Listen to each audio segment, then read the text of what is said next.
Hello everyone and welcome to my channel, The Gentleman Reviewer. So today I'm going to be reviewing the first pencil for a line that is pretty unique, and that's the Uni Kuru Toga line. So the Kuru Toga line is known for having a unique mechanism that spins the lead as you're writing to keep the tip sharp and more like a cone. So with all these other mechanical pencils, actually, one of the problems that people often run into is while they're writing with it, the lead can actually become wedge shaped, and that will lead to different styles of shading, a wider line. And for those of us that use 0.5 millimeter or smaller, we're often, I have small handwriting myself, and so I'm often using a lead like that because I really like the small lead size.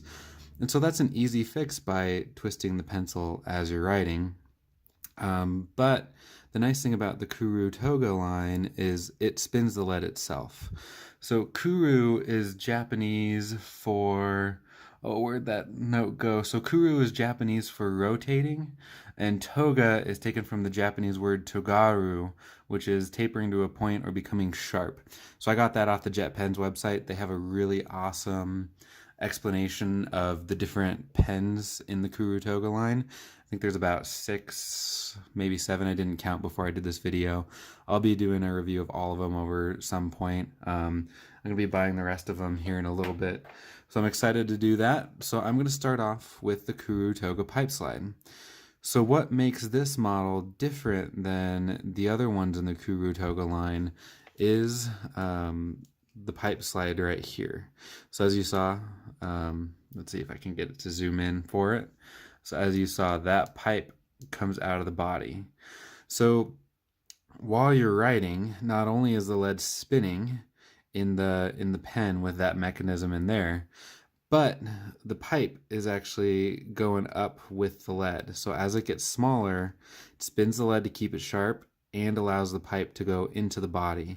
So the reason for something like that is if you're a heavy-handed writer and you often find yourself breaking lead, something like this is going to keep the lead safe so you're not snapping it. So it's designed to keep the lead very, very close to the tip. You're actually not even supposed to see it through. And then when you start writing, you can see it will depress if it will focus on there. I don't think I'm going to be able to get it to focus on the tip. It's not focusing for me here. Let's do this. There we go. So while you're writing, let's start it completely over. So you can see it's just barely depressed or barely out of the sleeve. I can't find my words today. But the pipe is actually going to move up with the lead, like I said. And if you just open it up, you can start writing right away, and the pipe will adjust to the length of the lead. So you actually don't even need to have the lead exposed at all and just start writing and it'll go. So you're not going to be able to see it on the video, but the pipe or the tip is actually somewhat rounded. So that way, I don't know if you guys have ever gotten to the very, very bottom on something with a tip like this Stettler or a Rotring 600, and the tip catches the paper and just gets really, really scratchy, and I don't like the feeling of that. But this, like I said, this is rounded, so it's not going to catch the end of the paper, and it's just going to be nice and smooth. So it's actually more like a cone than it is a tip.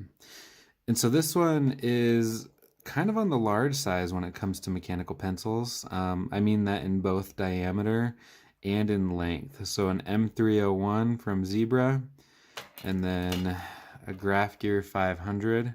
It's actually about the same length as a Graph Gear 500, little bit longer. And you see it doesn't have that lead that it has right there. Stettler 925, it's actually about the same size as that. It's definitely not bigger than a Graph Gear 1000 though. So this is probably the biggest one that I have. And then, the Rotring 600 just for good measure, and because it's a great mechanical pencil. And then the Graph Gear 800 is probably about the same as a 1000. So the grip itself, let's go into what the mechanism does. So let's see, as you're writing, you can see that it's spring-loaded. So when you push it in, some gears catch and rotate the head, which grips the lead, and you can see that it's spinning. So this one is a little bit like actually it's a lot like the Kuru Toga Advance. So the Advance rotates the lead once every 20 depressions. So every 20 times you make a stroke, it's going to rotate the lead once. The standard models are once every 40. So this one's going to rotate the lead twice as fast, keeping that cone tip going, and help you keep that a little bit nicer. So the grip itself, I like that it's clear because I really like seeing the internal workings of anything that I have. And a mechanical pencil is a little bit more complicated than some of the other pens that I own.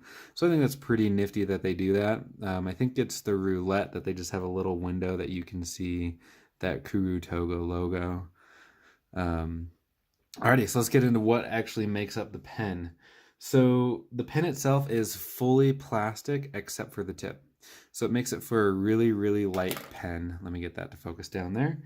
Makes for a really, really light pen, which I don't really prefer light pens, but it is a little bit wider than some of the other ones. I don't have the exact dimensions on a Graph Gear 1000, but I think it's a little bit lighter or a little bit wider than a Graph Gear 1000. So the pen itself weighs in at about 33 ounces or 9 grams. And since I was already talking about the length, it's 13.9 centimeters or 5.5 inches long, and the lead sleeve is 3.3 millimeters. So you're not going to have a lot of, it's not going to be great for those of you looking for a drafting pencil like the Graph Gear 500 who need that extra thin width in order to see where you're going, or even this Stettler. I'm probably saying that wrong. I don't know how to say Stettler. I know it's German, but I'm saying it the American way. So, like I said, it's all plastic except for the tip. The lead sleeve, I really, really like that it can go fully into the body, a lot like the 500 or 1000, excuse me. Because then if you're carrying it in your pocket, which this would be a good pocket carry mechanical pencil because it's plastic and they're fairly cheap, it's not going to poke holes in your pocket, and it's not going to poke holes in your backpack or whatever you're carrying it in. So that's a pretty nice feature. It's also, if you drop it, unless you have the lead out, it's not going to bend the tip. The pen isn't heavy enough that I would even worry about it bending the tip in the first place. Whereas if you drop a Rotring 600 on the tip, you're almost definitely bending that tip. So the one thing that I haven't really liked about the pen itself, I don't know if you're going to be able to see very well since it's clear, but the grip is a little wavy. So that's going to add extra grip for you, but I just don't like the feel of it. I do like knurled grips. Those are my preference. So if that's going to be a selling point for you, the roulette has a knurled grip, and as far as I can find, that's the only one that has a knurled grip in the Kuru Toga line. And let's see, so that's about all I've got for this. Overall, I have to say that I have enjoyed using this pen as I've been using it a little bit more. My first impression right out of the box was, dang, this is really light, you know.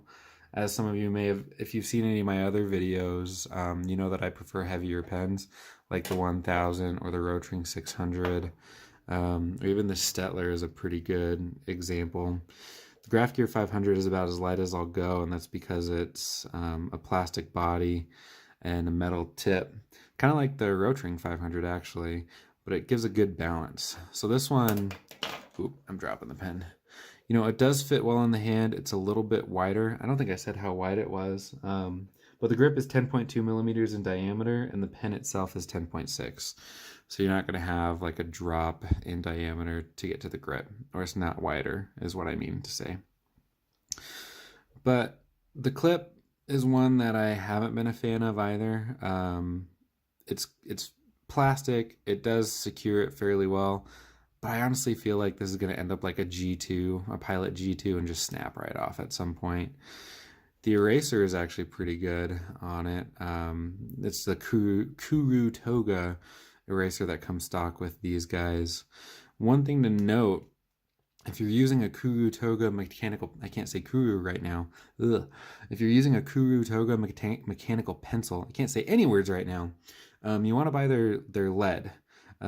So most lead is going to be a similar hardness throughout the lead.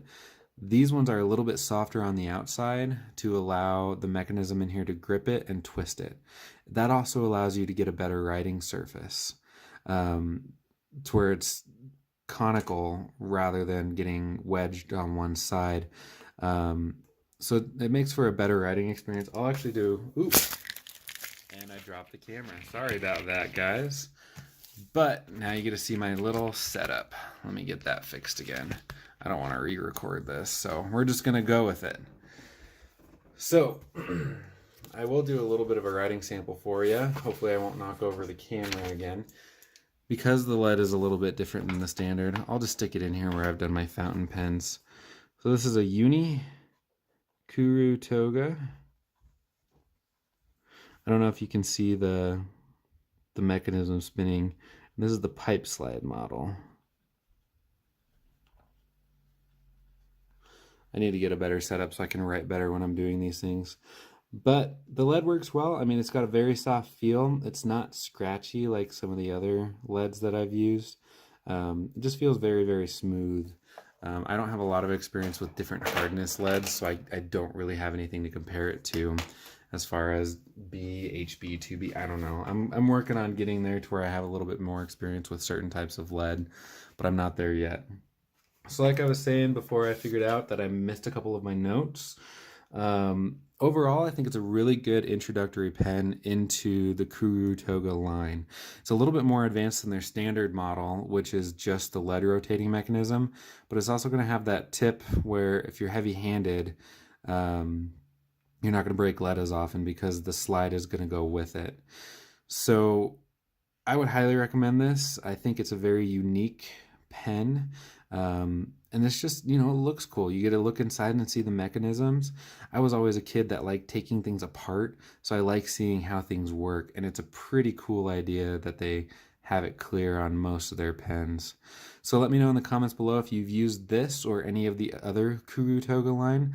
Of course, I'm about to order the rest of the line. So I can do a review of each one of them and then do a comparison video of all of them, much like I'm going to do with the graph gears right here. Probably be reviewing the 800 next week, or no, in 2 weeks, and then I'll do the 1000, and then I'll do a comparison video for you guys. But I'm going to do the same thing with the Kuru Toga line, if I could learn how to say Kuru right now, because I can't. Alrighty guys, well thanks for watching. Please subscribe if you haven't so far. Help me grow this channel. As I've said in a couple other videos, everything's been growing slowly but surely, and I really appreciate your feedback. If I've missed something, please let me know so I can improve on these videos. And let me know what you would like to see me do in future ones. Alrighty guys, have a great weekend. Thanks again.